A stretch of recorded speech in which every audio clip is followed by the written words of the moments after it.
Fala, meu concurseiro, é um prazer imenso estar falando com você. Vamos falar aqui do famoso, maravilhoso Estatuto do Desarmamento, perfeito?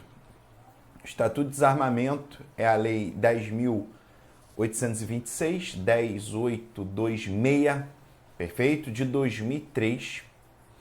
E que, na verdade, a gente tem que entender primeiramente o que é o Estatuto do Desarmamento, perfeito? Essa lei federal que regulamenta, o registro, a comercialização, perfeito? A posse e o porte de armas dentro do território nacional, perfeito? Então, essa lei, ela é importantíssima para a tua prova, já que ela trata de um tema essencial, perfeito? Que tem ligado à segurança pública, está ligado à soberania nacional, perfeito? E, obviamente, está ligado à dignidade da pessoa humana, né? Obviamente, a gente tem que observar, primeiramente, sobre o sistema, que cria o Sistema Nacional de Armas, o SINARME, tá? Define os crimes ligados, a quem está com a posse ou porte, e acaba vencendo, alguma coisa do tipo, a comercialização de forma proibida de armas de fogo e a sua munição, perfeito? Então essa lei é importantíssima para o teu concurso, você tem que focar muito nela. E primeiramente a gente tem que observar o Sistema Nacional de Armas, tá?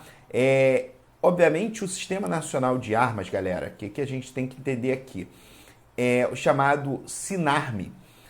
Ele é instituído pelo Ministério da Justiça, tá? No âmbito da Polícia Federal. Então tá aqui, ó, o Sistema Nacional de Armas, SINARME.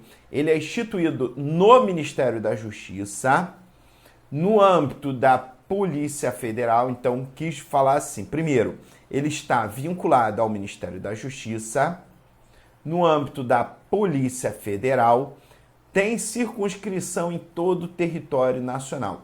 Gente, a lei, o Estatuto do Desarmamento é uma lei federal que ela tem a competência privativa da União, perfeito? Então essa lei é uma lei federal de caráter nacional para seguir para todos os entes da federação e a regra é a União legislar sobre isso, tá? Então a gente vai ver que tem uma característica de limitar o poder do ente, o ente federativo, os estados, os municípios, a tratarem sobre esse tema, perfeito? E aí temos o SINARME, que é um órgão exatamente, que a gente vai ver, ó, vinculado à Polícia Federal e no âmbito do Ministério da Justiça. E cuidado para com vocês, na hora da prova, de não confundir com o famoso sigma, perfeito? Por quê, galera? Porque a gente tem, primeiramente, aqui, deixa eu pegar rapidinho uma telinha aqui, só para dar uma observação aqui. E aqui, ó, a gente tem as armas de uso permitido, tá? De uso permitido, perfeito? E temos as armas de uso restrito.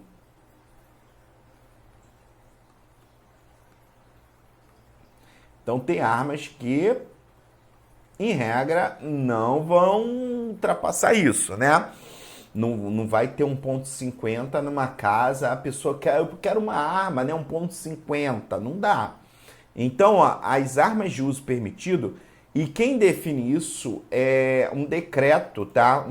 Decreto regulamentar que vai definir quais são as armas de uso permitido e quais são as armas de uso restrito, tá?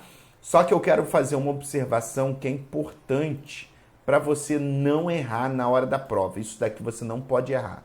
Primeira coisa, galera, quando a gente falar de armas de uso permitido, quem vai definir, no caso, é o SINARME, tá? Ele, do Ministério da Justiça, ligado à Polícia Federal, está ligado às armas de uso permitido. De uso restrito é o SIGMA, que é o Exército, tá? Então, tem essa diferença. Perfeito? Vamos lá.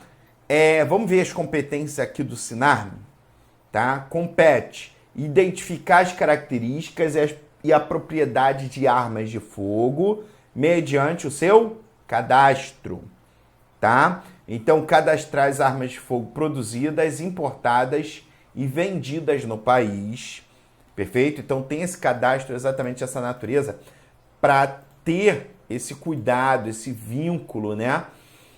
As armas que são produzidas, comercializadas aqui no Brasil, tá? Isso é importante. Cadastrar também as autorizações de porte de arma de fogo e as renovações expedidas pela Polícia Federal, tá? Então, que a gente tem aqui? Cadastro, né, obviamente, diretamente das armas que tem o registro, obviamente, o porte, tá, de arma de fogo. Cadastrar as transferências de propriedade, extravio, furto, roubo e outras ocorrências suscetíveis de alterar os dados cadastrais, inclusive as decorrentes de fechamento de empresas, de segurança privada e de transporte de valores. Identificar as modificações que alterem as características e o funcionamento da arma de fogo. Integrar o cadastro de acervos policiais já existentes. Cadastrar as apreensões de arma de fogo, inclusive as vinculadas aos procedimentos policiais judiciais. Cadastrar os armeiros em atividades no país, bem como conceder licença para exercer a atividade. Cadastrar mediante registro os produtores, atacadistas, varejistas, exportadores e importadores autorizados de arma de fogo. Então aqui ele está cadastrando as pessoas jurídicas, né? Que obviamente comercializam isso, tá?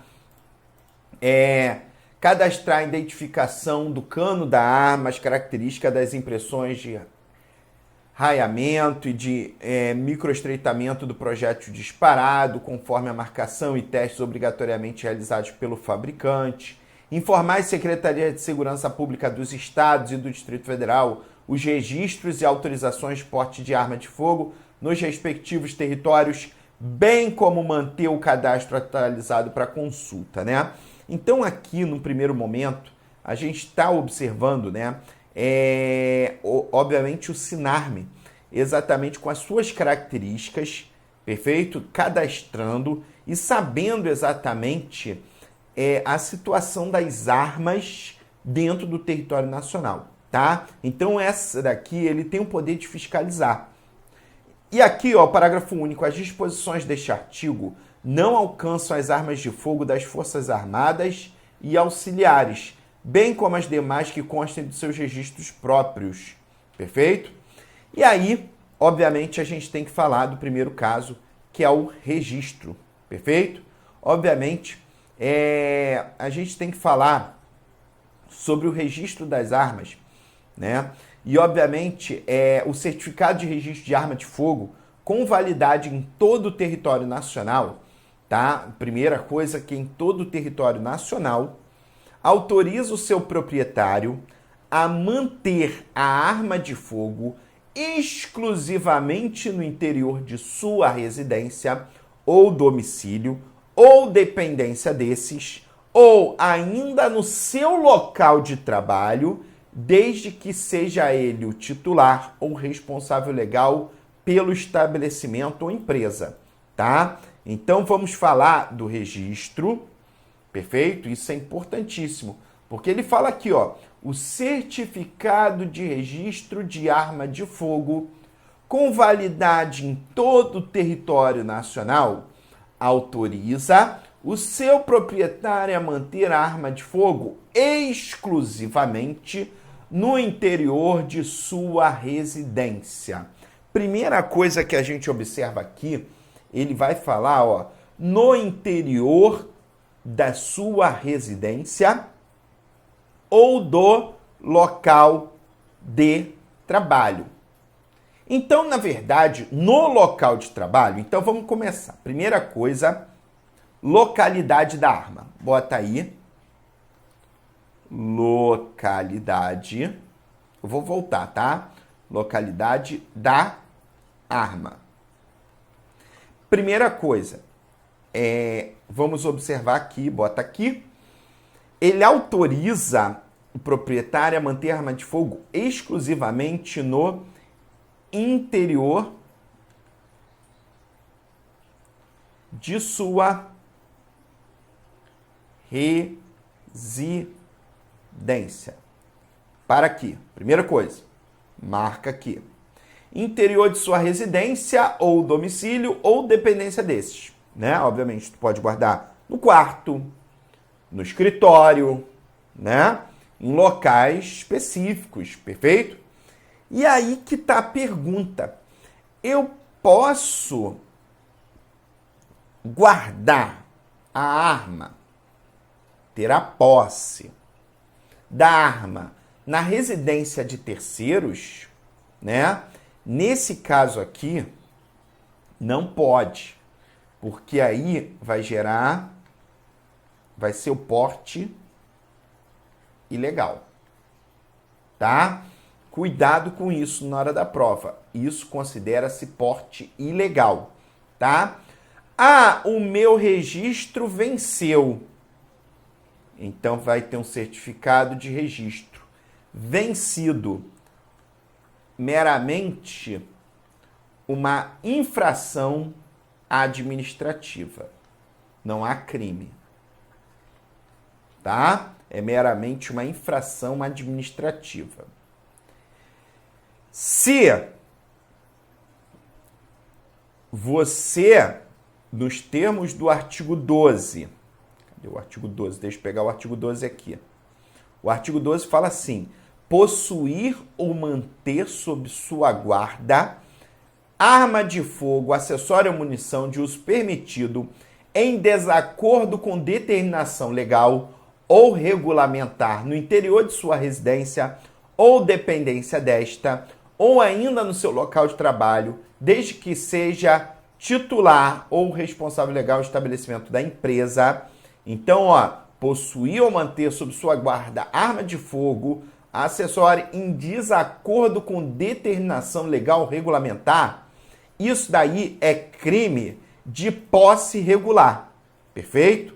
Então, cuidado. Se a pessoa está com a arma ali e não está observando as normas legais, aqui é o artigo 12, aqui, artigo 12, possuir ou manter sob sua guarda arma de fogo, acessório ou munição de uso permitido em desacordo com determinação legal ou regulamentar no interior de sua residência ou dependência desta, ou ainda no seu local de trabalho, desde que seja o titular ou responsável dele. Mas olha só, você vê que ele está sob sua guarda arma de fogo, mas ele está em desacordo com determinação legal. Então, está infringindo a posse irregular de arma de fogo de uso permitido. Pena de detenção de 1 ano a 3 anos e multa.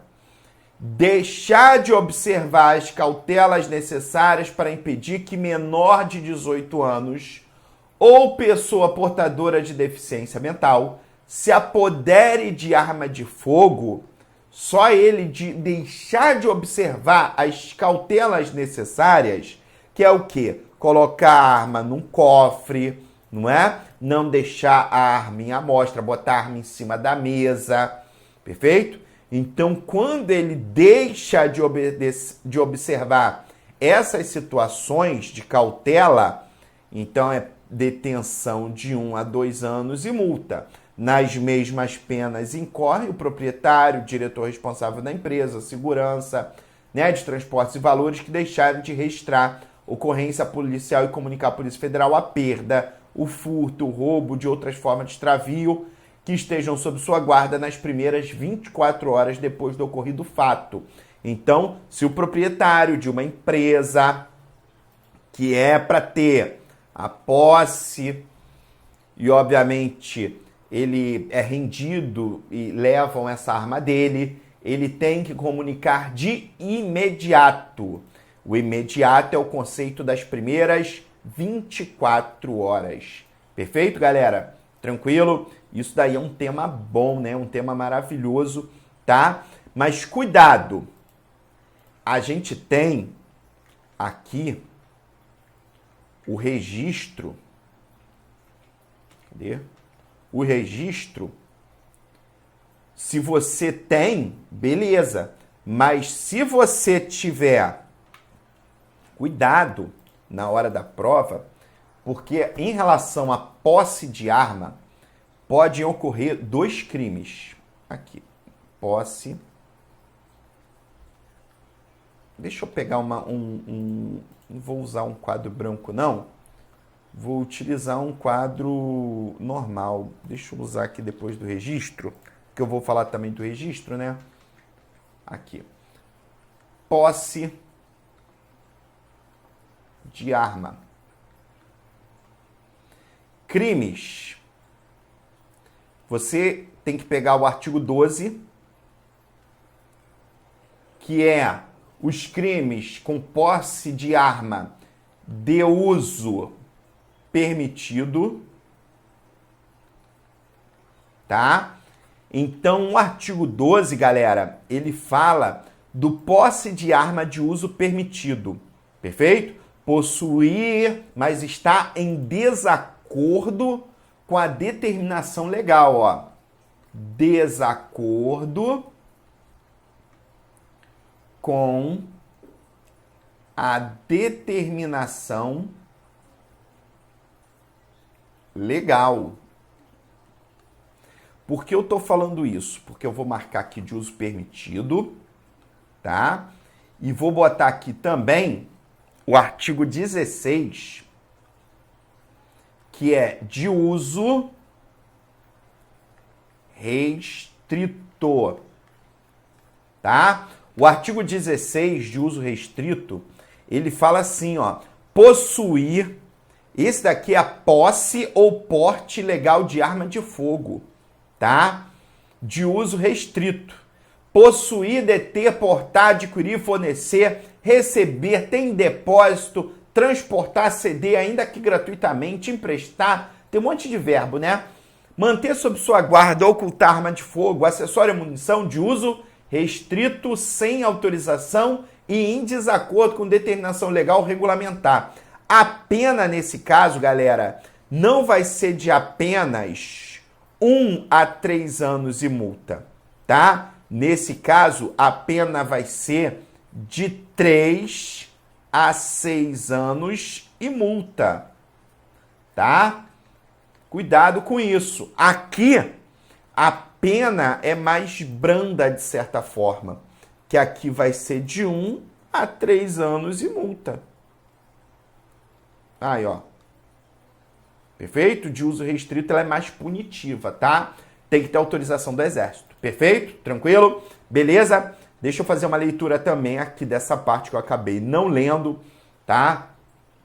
É obrigatório o registro de arma de fogo, né? A gente viu que é crime no artigo 12.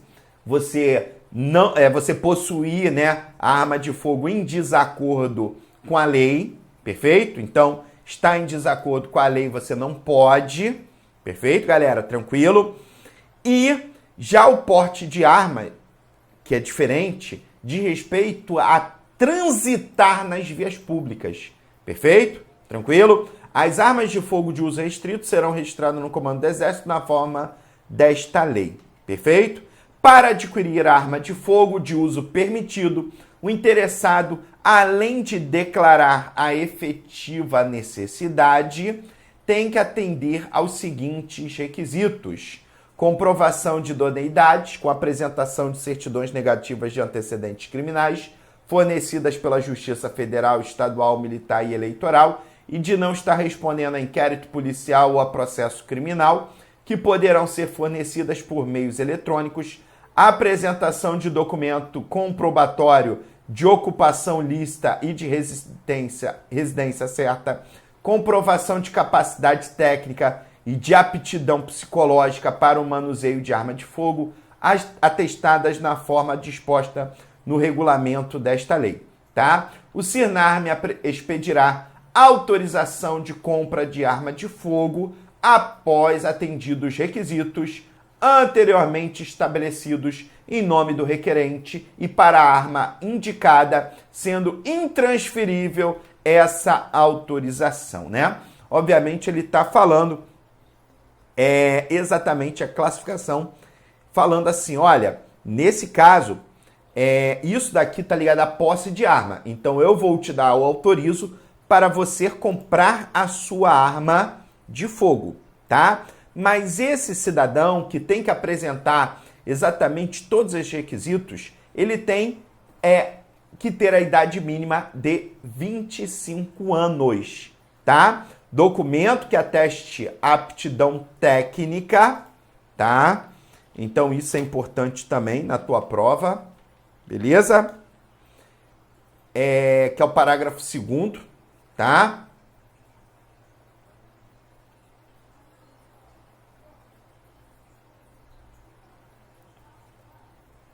É o parágrafo... E agora esqueci o parágrafo. Artigo 6º. Fala no parágrafo... Cadê o parágrafo? Parágrafo 5º. Aos residentes em áreas rurais, maiores de 25 anos, comprovem depender do emprego de arma de fogo. Para prover a subsistência alimentar familiar, será concedido à Polícia Federal o porte de arma de fogo na categoria caçador.